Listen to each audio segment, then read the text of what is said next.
She booked a midnight fitting, and I measured the lie. Bespoke looks like romance when it's done right, but it's just precision with better lighting. I spend my days in a narrow shop 2 floors above a bakery, where the air tastes faintly of sugar and steam. Bolts of cloth lean along the wall like shy giants. Spools of thread sit in rows, navy, charcoal, oxblood, evidence that patience can be organized. I am a tailor who keeps his promises with chalk. My wife, Mara, says the tape measure is my second spine. She says it when she wants to tease me out of a mood and when she wants to be wrapped. At home, I've measured hem allowances on her dresses with my hands and then verified them, while the kettle worked itself toward a whistle. YouTube would pass our evenings without complaint. The soft press of my palm at the small of her back when she reaches the top shelf. The way I smooth a wrinkle from the shoulder of her blouse in the hallway like we're practicing a dance. The kiss I plant at the seam of her jaw before she goes out, and the way she stands still for it, as if that touch hems the day. We have a dish by the door for keys and coins and the kind of promises that don't weigh anything until they're missing. One afternoon in early spring, Mara came home with a key I didn't recognize, Hotel Silver, stamped 47. She dropped it into the dish like a half-truth. "We've got access to pop-up space on Mercer," she said. "The council wants to host artist salons. It's flexible."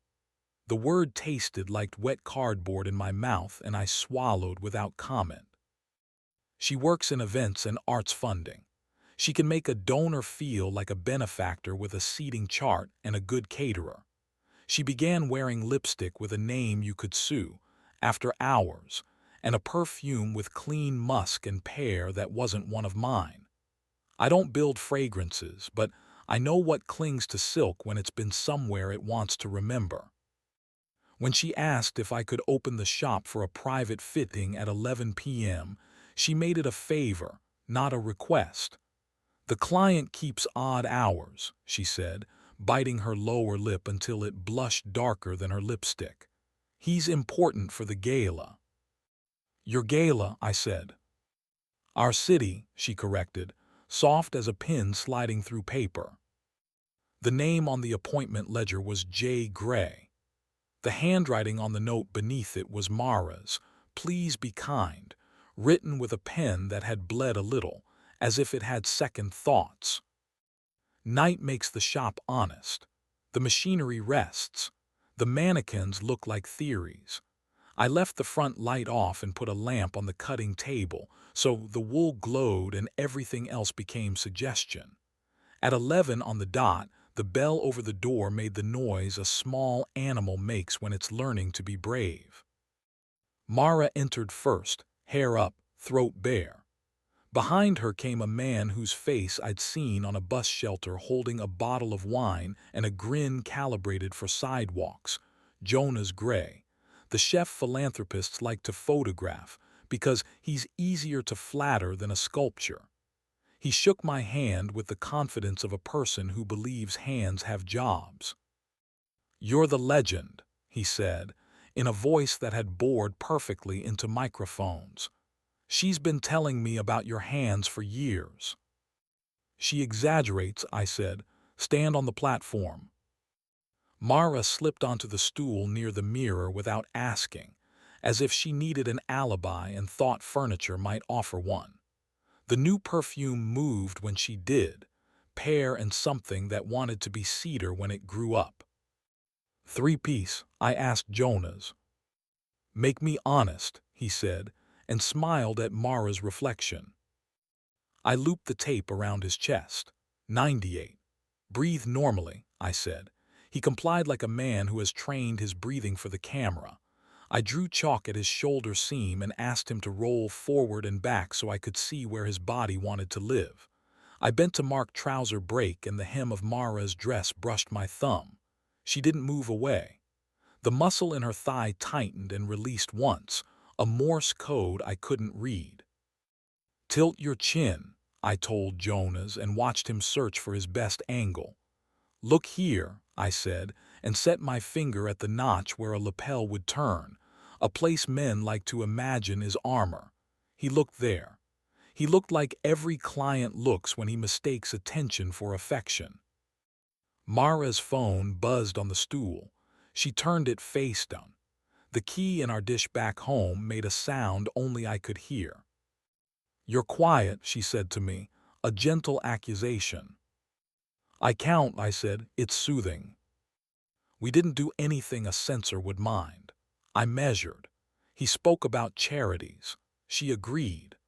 When he laughed at something she said, he tipped forward 1 degree more than necessary, and his hand found the air near her knee. She leaned away the smallest amount, enough to show she knew where a line was without remembering who had drawn it. I scheduled a second fitting for the night of her gala. "We can baste the jacket and do final balance," I said, "the kind of adjustments that keep stories neat." He nodded. She nodded. No one invoked the word honor where it didn't belong. After they left, I stood in the quiet and breathed wool. Chalk dust climbed the lamp beam like snowfall that had changed its mind. I could have called her from the stair and said everything I was thinking in crude, useful words. I could have demanded a confession, a password, a promise. Instead, I turned down the lamp and cut the pattern the way men cut cloth when they're afraid, carefully and with the grain. The gala was hosted in a refurbished glass house, designed to make rich people feel as though they had rescued plants from their own better judgment. Mara was everywhere and nowhere in a black dress, with off-the-shoulder sleeves that made conversation seem like a kind of intimacy. I brought pins, Chalk, a thimble that had outlasted my 20s, and a basting jacket in deep navy, with a lining I'd stitched from a fabric I reserve for men who want their secrets to be comfortable, charcoal silk shot with a faint field of stars. I'd done the pockets in cardinal red, my private joke. Mara once told me that red lining is what mischief wears when it wants to feel expensive. Jonas arrived with half a board of trustees in his wake. He looked at himself when he caught his reflection because that's what he'd been taught to do. He was at ease in his body, not arrogant, just practiced. He offered me his arm as if we were dancing. "I trust you," he said, and I wished I were unkind enough to punish faith. I set him on a small dais near a bank of palms and worked. Basted jackets are held together by simple cotton stitches you're meant to remove. Temporary decisions made visible. I adjusted the shoulder, chalked the sleeve head, stepped back and squinted the way we do when we want light to confess. If you glanced, we were 3 professional people arranging cloth. If you lingered, you could see how Mara watched his mouth when he wasn't speaking. "Look to your left," I said to Jonas. "I want the drape to follow the line of your spine when you turn." He turned left. He turned toward Mara like plants do when they remember where the sun is. "Closer," I said, like a stage direction. "If you stand too far, the collar talks in a different voice." Mara stepped onto the dais without hesitation and put her hand lightly beneath the lapel, as I'd instructed her to do 100 times on other fittings. She smoothed the cloth with a slow press of her palm, a gesture that exists somewhere between kindness and possession. The room was interested in them now. The board had sent its story. I felt cruel enough to record it in my memory and kind enough to pretend I hadn't. "This seam," I said, tapping the basting, "is supposed to be temporary. People confuse that with unimportant." I glanced at her when I said it. She met my eyes for a second, a small-held look that felt like a stitch catching skin. I finished the chalk work in half the time it should have taken. Jonas thanked me in the voice rich men use when they want proof of humility. He drifted back into the donors like a boat that's discovered it still has a tide. Mara stayed, because we'd been married long enough to consent to conversations we didn't want. "You set the room," she said, not accusing, not impressed. just telling the truth with my kind of words. I hemmed the night, I said, because it was easier to be clever than raw. She stood with her hands at her sides like a schoolgirl who has brought the wrong book to class and refuses to cry. You saw, she said. I measured, I said, gentle as pins. And when I saw the numbers, I did math. Her throat moved in a swallow that looked like it didn't want to be seen. I kissed him, she said. Twice. In a doorway that was too dark for either of us to pretend it had good light. It felt like a compliment I hadn't asked for in a while. I wanted to stand somewhere the room did the reaching. I looked at her shoulder, at the elegant slope I'd thought of when I cut the line of the jacket's armhole, and I wanted to say 100 foolish things about how I had always been reaching, about how reaching is its own hunger, about how some hungers deserve dinners and some deserve stories. Instead, I said, will you tell me before you need a midnight room next time? I don't want a next time, she said. She said it in a voice designed for personal truths, not fundraisers. I wanted to know if I could still cross a line, not because I wanted the other side, because I didn't like the person who never approached it. That person can be dangerous too, I said. She thinks she's owed peace. I hate the way I sound when I'm wise. Do you hate me? She asked. I'm measuring where it hurts, I said. I'm deciding whether it's a tear or a seam that was basted and forgot to be finished. Well, she said, breath in, breath out, show me the difference. I walked her to a quiet corner near the catering door where tired flowers were resting on a tray like talented actors after a matinee. Hold out your wrist, I said.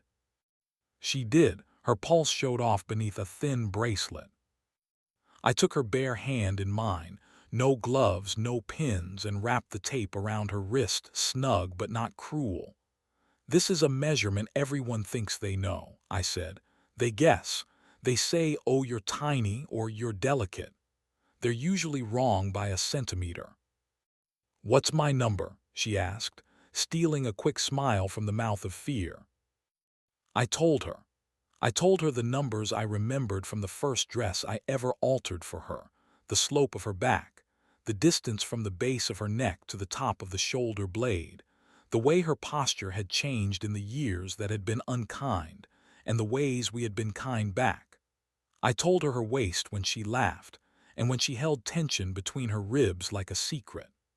I told her all this without sounding like I was reading a eulogy for a body that remained present and warm. Now you know what's true, I said, and you didn't have to go out at midnight to find it. Her eyes filled and didn't spill. Forgive me, she said, not as a command, not as a script. Or don't, but show me the work. I can't stand pretense anymore. The work, I said, is ugly at first. The work is picking out threads you were sure of. The work is learning that basting stitches weren't an insult. They were a promise you never took the time to make permanent. Teach me, she said. I'll teach us, I said, and we'll set rules that don't call themselves rules. If you want to feel seen at 11 p.m., wake me. We'll stand in our kitchen in our worst socks and let the refrigerator light try its best. If you need applause, I'll clap, and if you need a night I can't give you, you'll tell me before the door knows you. We won't dress it up as something we can put in a calendar with the city's emblem on it. She laughed, a small broken sound finding its strength, and exhaled like a dress that fits again. I shipped Jonas his suit with a note typed, not penned, tailored to the measurements taken. Wear in good health. He sent a bottle of wine and 2 tickets to a charity dinner with a card that said, to the artist and his muse. We didn't go. I donated the tickets in Mara's name and sewed a button back on one of my father's old coats, a job that saved no one but felt like repair. At home, we became less cinematic and more exact. We kissed like people who understand choreography can be written with breath. She stood at the sink and the little pool of light found her wrists again. I touched her there, just a thumb circling skin and the space inside it, and it felt like the first measurement you get right. She would press me against the hallway wall, not hard, just enough to say I choose this now, and I would smile into the curve of her neck, which remains my favorite place to be clumsy. We left doors open on purpose and shut windows when the night tried to ask for a second audience. In the shop, I began lining women's jackets with maps, a whim that turned into a signature.